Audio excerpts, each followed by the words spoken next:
Welcome to Weir's Dojang and today's Tuesday training tip. I'm Instructor Weir, and today we're going to talk about mindset.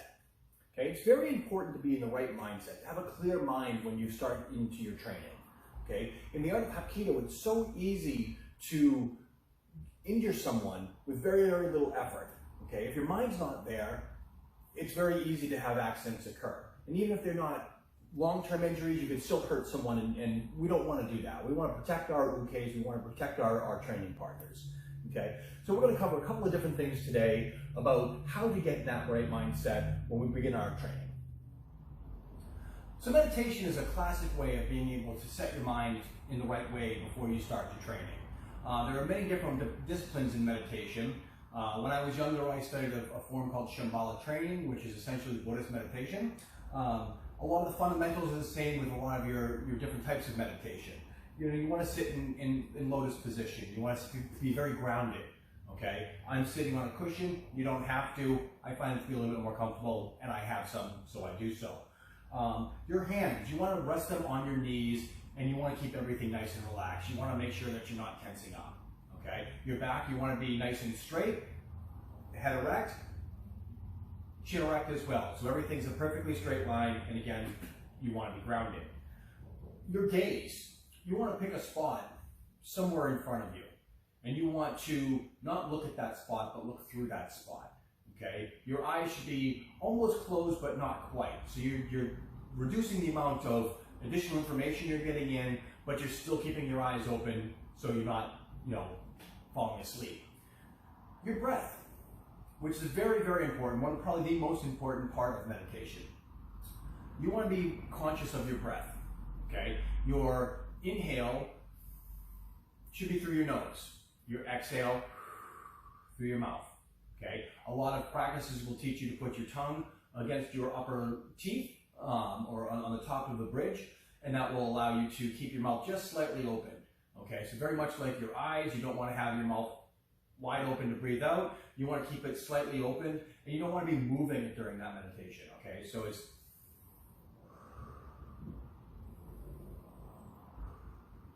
you're keeping everything the same. You're not changing your mouth structure during your meditation. A really cool addition to this is something that I picked up from my brothers down in New Jersey in the Shinmu community, where they will count backwards. Okay, so you pick a number, and don't get too aggressive with it. 50, 100 is a great number to start, and you want to count backwards from that number. The great thing about this is it makes you focus in on what you're doing.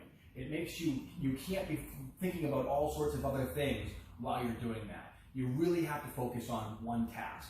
That is going to put you in a great position to be able to start your class with a focused determination on one task.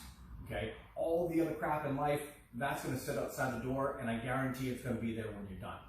Okay, I believe that Dojo Mem Jihan Jay said that the ultimate goal is to be able to count backwards from 3,000. I haven't even been able to come close to that, but that's an awesome goal, to be able to sit and meditate for that period of time, and to be able to really focus yourself. So the last one I'm going to talk about today is a form that was taught to me by my master, which was taught to him by his master, Grandmaster Blunson Sen. Okay, this is what we refer to as the Hapkido star. The nice thing about the Hapkido star is, unlike a sitting meditation, it's a moving meditation. So you're actually focusing in on a couple of different things while you're doing it. Again, it's going to get you focused in on being in present mind, being here to be able to do martial arts. Okay, the nice thing is it works on two different stances. We're going to have our forward leaning stance, where the weights and distribution is pretty much even, and it's going to have a back stance, where we're going to have a 60-40 weight distribution, a little bit set back on the rear leg. We're going to incorporate the double circular block, which we did in another training tip last week. And on top of that, we can incorporate dongjang breathing, so we can really get a good internal training out of this as well. So we'll talk about dongjang breathing in a completely different training tip. The Hapkido star, ultimately, where you start is exactly where you should end. A great way of doing this is putting a dot on the ground, putting a cone on the ground, and being able to do it from there. So we want to step out to our right, we want a double circular block out to our right. Okay, we're going to step back, and we're going to do the same thing to the left. Now, we're going to step all the way back into that back stance now and double circular block again. We're going to do a step back, double circular block again. And then we're going to come up into a quick cat stance and drop down, double chop, nice key up, and then back up and bow. It will look very much like this.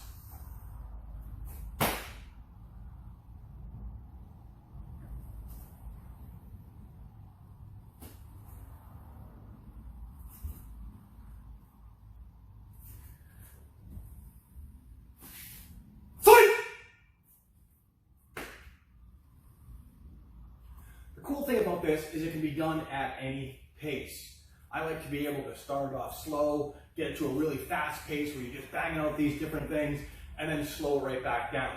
You can add it in as a workout as well as a mind-setting activity, okay? Again, we can talk about Dong breathing in another one. Your breathing exercise would come in on your circles, and as you move, great exercise to promote footwork. That step this way, step back. We use that so much in Hapkido. Great way to practice it, great way to relay that information back to something, make it unknown and known when you're teaching. So that was just two different examples of ways that you can meditate, what things you can do to start a class to really get the person to be able to be focused in the class, to get yourself focused to be in the class and be present of mind. It's very, very important to be of present mind and to be here doing what we're supposed to be doing here. All the junk in the world will wait for you outside. Don't bring that into the dojo. This is the place where warriors train. This is the place where warriors are focused. Okay? Train hard, be good to each other, and have key.